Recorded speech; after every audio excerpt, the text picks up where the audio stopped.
بے حد پسند ہے، اللہ تعالیٰ کو یہ بے حد پسند ہے، بہت زیادہ پسند ہے۔ تو جتنا یہ ذکر ہم کریں گے اللہ کی بارگاہ میں اتنے زیادہ مقبول ہوتے جائیں گے۔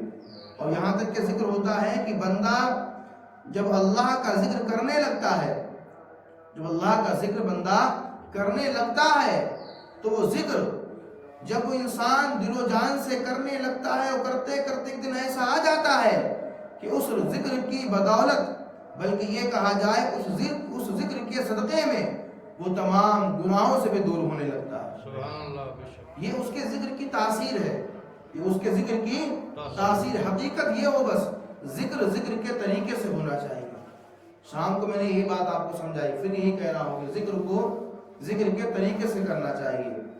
اور ارشاد باری تعالیٰ ہے جب بندہ ذکر کرنے لگتا ہے پھر وہ میرے اتنے قریب ہو جاتا ہے، اتنے قریب ہو جاتا ہے گویا کہ میں اس کی زبان بن جاتا ہوں جس سے وہ دیکھا کرتا ہے۔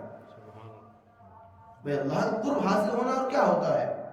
اس کا مطلب یہ ہوتا ہے کہ اللہ زبان اس لیے بن جاتا ہے، یعنی جو وہ کہتا ہے تو اس کے کہنے میں اللہ رب العزت اپنے رحمی کریمی کی برکت جو وہ کہتا ہے اللہ وہی کر دیا کرتا ہے۔ سبحان اللہ، بے شک تبھی کہتے ہیں کہ اللہ والوں کی زبان گویا کہ اللہ کا فرمان۔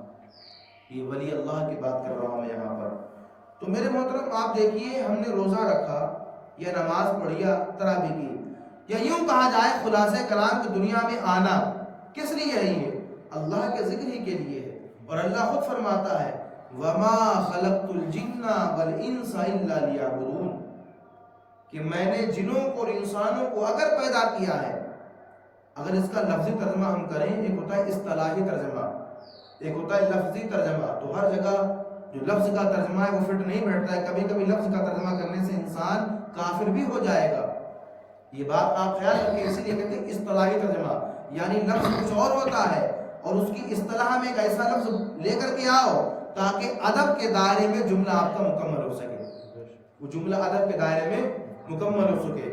اگر میں یہاں پر لفظی ترجمے کی بات کروں تو لفظ تو یہی ہے کہ وما خلقت الجن والانس، اللہ نے جن اور انسان کو پیدا ہی نہیں کیا۔ یہ آدھی بات ہے، یہ بھی آدھی بات ہے، اللہ نے جن انسان کو پیدا ہی نہیں کیا الا لیعبدون، مگر اپنی عبادت کے لیے۔ یعنی یہاں پر تحقیق ہے، یہاں پر تحقیق ہے ایک چیز کی کہ اللہ نے ان جن اور انسان کو اگر پیدا کیا ہے تو صرف اور صرف اپنی عبادت کے لیے پیدا کیا ہے۔ کس لیے پیدا کیا ہے؟ اپنی عبادت کے لیے۔ تو عبادت جو ہے اس کی بارگاہ میں ایسی کی جائے، اور اسی کی تفسیر میں حضرت عباس فرماتے ہیں، جب آیت کریمہ کی تفسیر کرتے ہیں وہ کہتے ہیں یہاں اللہ کا ذکر کرنے سے مراد، اللہ کا ذکر کرنے سے مراد ایک تو نماز ہے، اور دوسرا اللہ کا ذکر کرنے سے مراد یہ ہے کہ آدمی دوسرے انسان کو، یعنی ایک آدمی دوسرے آدمی کو، ایک بھائی دوسرے بھائی کو، ایک مسلمان دوسرے مسلمان کو کم سے کم یہ اندر احساس ضرور رکھ کے جائے وہ اس کے پاس کہ میرے بھائی ہم تم کو اللہ کے احکام کی دعوت دیتے ہیں، اور جو اللہ نے اس کام سے منع کیا گیا ہم اس کام کو روکنے کی آپ سے التجا پیش کرتے ہیں۔ اور اسی کو قرآن کے الفاظ میں کہا گیا امر بالمعروف، کیا کہا گیا؟ امر بالمعروف والنہی عن المنکر، بلکہ یہ کہا جائے یہ لوگوں پر ایک دوسرے کے اوپر سمجھو قرض کی طرح ہے۔ ایک مسلمان دوسرے مسلمان بھائی کے لیے یہ قرض سمجھو، یہ اس کا حق ہے کہ وہ امر بالمعروف یعنی اللہ کے احکام کو آپ کے سامنے پیش کریں، والنہی عن المنکر، جن کاموں سے اللہ نے رکنے کے لیے کہا ہے ان کاموں سے ہم لوگ باز آ جائیں۔ کیا آ جائیں؟ جب میں یہاں پر ایک مثال پیش کرتا ہوں میں آپ کے سامنے، دیکھیے اللہ تعالیٰ نے ہمارے کھانے کے لیے طرح طرح کی غذائیں پیدا کی ہیں، طرح طرح غذائیں پیدا کی ہیں، مرغا ہے، بکرا ہے، وغیرہ وغیرہ، ٹھیک ہے نا؟ بسم اللہ اللہ اکبر کیا اور ہمارے لیے کھانا وہ جائز ہے، مزے سے ہم کھائیں الحمدللہ۔ تو یہ جانور جو ہے کھانے والے جانور، اور اللہ نے وہی ہمارے سامنے ایسے جانور پیدا کیے ہیں جو کھانا حرام ہے، کتا ہے، خنزیر ہے، گیدڑ ہے، یہ تمام جانور جن کے نکیلے دانت ہوتے ہیں.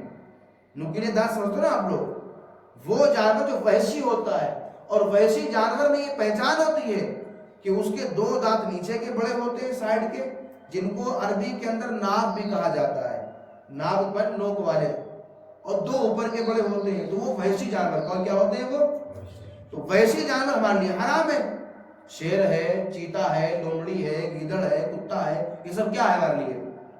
حالانکہ سائنس کے اعتبار سے اگر آپ دیکھو گے، اگر آپ سائنس کے اعتبار سے دیکھو گے تو آپ چائنا میں جاؤ، وہ لوگ کیا کہیں گے؟ کتے کے گوشت میں جو ہے کیلشیم بھی ہوتا ہے، کیا پروٹین ہوتی ہے، فلانا ہوتا ہے، ڈھماکا ہوتا ہے. خنزیر کے اندر طرح طرح کی چیزیں بھی ہوتی ہیں، پروٹین بھی ہے، چربی ہے، نہ جانے کیا کیا ہے. تو مسئلہ اس بات کا نہیں ہے کہ اس میں پروٹین ہے، اس میں فلانا ہے، ڈھماکا ہے. مسئلہ یہ ہے قرآن نے کہا حلال تو حلال ہے، سبحان اللہ. قرآن نے کہا حرام تو حرام ہے. تو پتہ یہ چلا اسی کا نام امر بالمعروف ہے. اللہ نے جن چیزوں کے لیے ہمیں حلال قرار دیا ہے وہ ہمارے لیے حلال ہے، اور جن کے لیے حرام قرار دیا ہے وہ ہمارے لیے حرام تھے اور حرام ہی رہیں گے. سبحان اللہ. یہ اسلام کا دائرہ آپ سمجھیں. یہ بڑی گہری بات میں آپ کو بتا رہا ہوں، ورنہ آج کے دور میں نہایت ہمارے سامنے ایسے لوگ ہوتے بھی ہیں جو باتوں باتوں میں یہ بات کہہ جاتے ہیں کہ یار جو ہے کافر کو کافر نہ کہو، کافر کو کافر نہ کہا جائے. جو چیز حلال ہے اسے حلال ہی کہا جائے گا، جو چیز حرام اس کو حرام ہی کہی جائے گی، اور مسلمان کو مسلمان کہا جائے گا، کافر کو کافر ہی کہا جائے گا. یہ بات ضروریات دین میں سے ہے. آپ جو ہے کبھی بھی اپنا وقت نکالیں، اور اردو کتاب کا نام لیتا ہوں چھوٹی تاکہ آپ کے سمجھ میں آئے، انوار شریعت، نظام شریعت، قانون شریعت، بہار شریعت، ان کتابوں کا مطالعہ کریں اور اس کے چیپٹر آپ کھولیں کہ ضروریات دین کیا کیا ہے. کون سا چیپٹر کھولیں؟ ضروریات دین کیا کیا ہے. تو اس میں آپ کو ملے گا کہ ضروریات دین میں سے یہ چیز ہے کہ آپ کو جنت دوزخ حساب کتاب پر ایمان رکھنا ہے، اور ساتھ ساتھ میں یہ بھی جاننا ہے کہ حرام کو حرام ہی جاننا ہے اور حلال کو حلال جاننا ہے. یہ طبیعت کی بات نہیں ہماری ہے کہ ہم طبیعت پر آ جائیں اور طبیعت کے بارے میں کہیں نہیں یار یہ تو مرضی ہے. یہاں تک کہ ذکر علماء فرماتے ہیں پانی کے اندر، میری بات پر آپ غور کریں، پانی کے اندر پانی والے جانوروں میں صرف اور صرف مچھلی کھانا ہمارے لیے جائز ہے، اور ہمارے امام کے نزدیک یہی فتویٰ ہے. میں امام اعظم ابو حنیفہ کی بات کرتا ہوں. اچھا سعودیہ عربیہ کے اندر چاروں امام کے ماننے والے بہت سارے لوگ ہیں. شافعی بھی وہاں ہوتے ہیں، مالکی بھی ہوتے ہیں، حنبلی بھی ہوتے ہیں، اور امام اعظم ابو حنیفہ کے ماننے والے ہم لوگ حنفی ہیں. تو حالانکہ اور امام کی بات میں کروں گا تو اور اماموں نے کہا ہے کہ اور چیزیں کھا سکتے ہو، لیکن ہمارے امام نے نہیں کہا ہے. تو ظاہر سی بات کہ ہمیں بچنا ہے.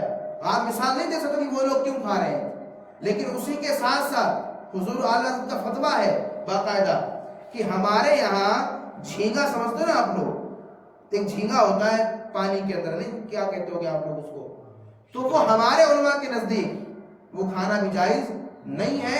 اگر اس کو مچھلی سمجھ رہے ہو آپ، اور یہ مچھلی تب سمجھا جائے گا جب آپ کے علاقے کے مچھوارے مچھلی مانیں گے اس کو. یہ بھی آپ بات کو سمجھیں، جب آپ کے علاقے کے جو مچھوارے ہوتے ہیں اگر مچھلی مانیں گے تو وہ کھانا جائز ہے، ورنہ نہیں جائز ہے. تو ہمارے علماء یہ ہمیں بیان کرتے ہیں اور ہمیں سمجھاتے ہیں کہ جس چیز کے اندر علماء کا اختلاف ہو، بعض کہیں جائز ہے، بعض کہیں جائز نہیں ہے، تو بہتر یہی کہ وہ چیز پھر نہ کھائی جائے. کتنا احتیاط ہے ان کو ہمارے کتنا احتیاط ہے. تو اسلام کی آپ ڈیفینیشن کو سمجھیں. اسلام میں جو چیز حرام وہ چیز حرام ہے، جو چیز جائز وہ چیز جائز ہے، اور اسی پر عمل کرنے کا نام، جو ہم نے عمل کیا نا قرآن پہ کی جو کھانا جائز وہ ہم کھائیں، اسی کا نام ہے امر بالمعروف والنہی عن المنکر، کہ اچھے کاموں پر آپ عمل کریں اور جن کاموں سے منع کیا گیا ان کاموں سے آپ باز آ جائیں، ان کاموں سے آپ دور ہو جائیں. یہ تمام کام کرنا، ہمارا یہاں آنا، یہ بیٹھنا، یہ سننا، یہ بولنا، یہ اللہ کا ذکر ہی تو ہے. سب یہ اللہ کا سارا ذکر ہی تو ہے، بلکہ یہ کہا جائے کائنات کا ہر ایک ذرہ، کائنات کا ہر ایک ذرہ اگر خدا نے پیدا کیا ہے تو صرف اپنے ذکر کے لیے ہی پیدا کیا ہے، تو صرف اپنے ذکر کے لیے ہی پیدا کیا ہے۔ اور اس بات کو آپ غور دیں، تھوڑا سا سمجھیں، جو آپ لوگ بیٹھ کر تقریر سنتے ہو نا، یہ بھی اللہ کا ذکر ہے، یہ بھی اللہ کا ذکر ہے۔ مفسرین اسی آیت کریمہ کے تحت اشارہ کرتے ہیں کہ جو اللہ رحم فرمائے گا قیامت میں بہت زیادہ پسند کرے گا، جہاد کرنے والوں سے بھی زیادہ اللہ ان کو پسند کرے گا، جو لوگ اللہ کا ذکر، اور یہاں ذکر کرنے سے مراد وہ لوگ جو اپنے بیان کے ذریعے لوگوں کو سمجھاتے ہیں، دین کی طرف مائل کرتے ہیں، یعنی اللہ کے نیک وہ بندے جو قرآن کے حافظ، قرآن کے عالم، قرآن سے مفتی بنتے ہیں، وہ لوگ بھی اس کے اندر شامل ہوں گے، اس لیے کہ وہ جب تک جئیں گے اللہ کے احکام پر عمل کریں گے اور عمل کرنے کے لیے قوم کو دعوت دیتے رہیں گے۔ سبحان اللہ، بے شک۔ تو اگر علماء کرنے والوں میں ہے تو پھر آپ کا مرتبہ بھی بلند ہو گیا، کیونکہ آپ ان میں سے آ جاؤ گے جو سننے والے ہیں، اور جو سننے والے ہوتے ہیں وہ بھی ذکر کرنے والوں میں شامل کیے جاتے سبحان ہیں۔ اللہ۔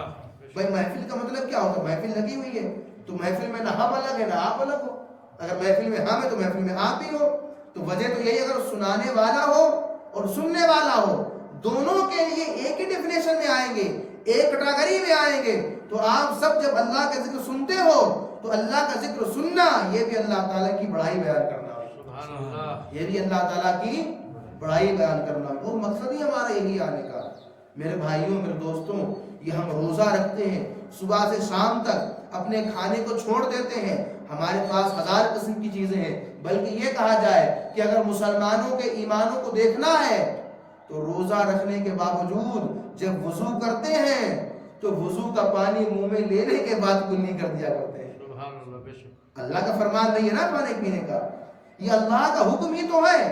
میرے دوستوں یاد رکھو، ہم سال کے 11 مہینے کھاتے ہیں، اس کی رضا کے لیے 1 مہینہ کا چھوڑ نہیں سکتے ہیں۔ آپ دیکھو گے ہزاروں دنیا میں ایسے لوگ ہوں گے جن کے پاس دولت کے خزانے ختم نہیں ہوتے ہوں گے، دولت بھری ہوئی ہوگی، مگر اللہ انہیں ایسا مزہ دے دیتا ہے کہ دولت ہوتے ہوئے بھی وہ کھانا نہیں کھا پاتے ہیں۔ آپ نے سنا ہو کہہ رہے ہمارے باپ 2-2.5 مہینے سے ایسے پڑے ہوئے ہیں، ایک لقمہ تک نہیں کھا پایا ہے۔ فلاں کہے گا ارے یار میرا بھائی تو 1 سال سے پڑا ہوا ہے، بستر پر کھانا بھی نہیں کھا پا رہا ہے۔ تو میرے دوستوں، یہ کھلانا، یہ معدے کے اندر جانا، یہ حلق کا کھانے کو اتار لینا، یہ بھی میرے مولا کی مرضی کے مطابق ہے۔ بے شک۔ وہ اگر چاہے تو ہمیں کھانے دے، وہ اگر چاہے تو ہمیں کھانے کے لائق بھی نہ رہنے دے۔ بے شک۔ تو ہم نے جب اللہ کی رضا حاصل کی ہے تو اس کے کرم سے ہم نے جب کھانا چھوڑا ہے تو اللہ تعالیٰ کا یہ فضل ہے کہ اللہ ہم سے اتنا راضی ہو جائے گا، اتنا راضی ہو جائے گا کہ وہ کہتے ہیں نا کہ کر اپنے آپ کو اس طرح بلند کہ خود خدا بندے سے پوچھے بول تیری رضا کیا ہے۔ سبحان اللہ۔ تو قیامت کے اندر یہی معاملہ، تو حساب و کتاب۔ اچھا آخری بات میں آپ کو اور بتاؤں، یہاں پر بڑی انٹرسٹنگ بات ہے، تھوڑی سی میری اس بات کو سنیں اور سمجھے بھی آپ لوگ۔ قبر کے اندر سب کو جانا ہے ہمیں رات کو، قبر کے اندر ہمیں رات کو سب کو جانا ہے، اور آپ نے یہ سنا ہوگا علماء سے قبر میں 3 سوال ہوں گے، اللہ تعالیٰ کے بارے میں، حالانکہ اس میں اختلاف ہے حدیثوں میں، لیکن ایک بات آپ سمجھیں، 3 سوال خلاصے کرا، اللہ کے بارے میں، دین کے بارے میں، نبی کے بارے میں، اللہ کے بارے میں، دین کے بارے میں، نبی کے بارے میں۔ اور سوال کیوں نہیں ہے؟ اور تو سوال ہو سکتے ہیں، کیونکہ سوال کرنے کے لیے قبر میں فرشتے آ رہے ہیں، سبحان اللہ۔ سوال کرنے قبر میں فرشتے آ رہے ہیں۔ میرا مولا کا فرمان علی شان ہے کہ فرشتوں میرے بندے سے اتنا ہی پوچھنا، کیا وہ مجھے جانتا ہے؟ سبحان اللہ۔ کیا وہ مجھے جانتا ہے؟ اور اس کے راز نہ کھولنا، سبحان اور اس کے اللہ۔ راز نہ کھولنا، اور اس کے رازوں سے پردہ نہ ہٹانا، بقیہ جو بھی کرنا ہوگا وہ حشر میں میں کروں گا، سبحان بس اللہ۔ میرے بارے معلوم کر لینا کہ بندہ مجھے جانتا ہے کہ نہیں جانتا ہے۔ یہ کرم دیکھو اللہ تعالیٰ کا، اور جب مجھے جانتا ہوگا تو میرا دین بھی جانتا ہوگا، سبحان اللہ۔ اور جب دین جانتا ہے تو پھر میرے محبوب کو بھی جانتا ہوگا۔ سبحان اللہ۔ تو یہ ایسی پردہ پوشی ہے، اللہ نے ایسا پردہ ڈال دیا ہے کہ جب فرشتے سوال کر رہے ہیں، بھائی فرشتہ آ رہا ہے نا سوال کے لیے، اور قیامت میں رب پوچھے گا، تو رب جب پوچھے گا تو اس کی رحمت ہے، وہ اپنے بندوں پر پردہ ڈال کے پوچھے گا۔ سبحان اللہ۔ دنیا میں ہمیں عزت والا بنایا ہے، اور قبر کے اندر بھی اللہ اپنے بندوں سے کتنا پیار فرما رہا ہے۔ اور یہاں تک بات ختم نہیں ہوتی ہے، حشر کے میدان میں بھی کیا فرمایا میرے امام نے؟ وسعتیں دی ہے خدا نے دامن محبوب کو، طاقت دی اللہ تعالیٰ نے میرے نبی کو، کیا کہا؟ وسعتیں دی ہے خدا نے دامن محبوب کو، جرم کھلتے جائیں گے اور وہ چھپاتے جائیں گے، سبحان اللہ۔ جرم کھلتے جائیں گے اور وہ چھپاتے جائیں گے۔ سبحان اللہ۔ تو یہ ہے میرے مولا کا ہم سے پیار، تو لہذا جو ٹائم ہمارا گزرے ہم اللہ تعالیٰ کا ذکر کریں۔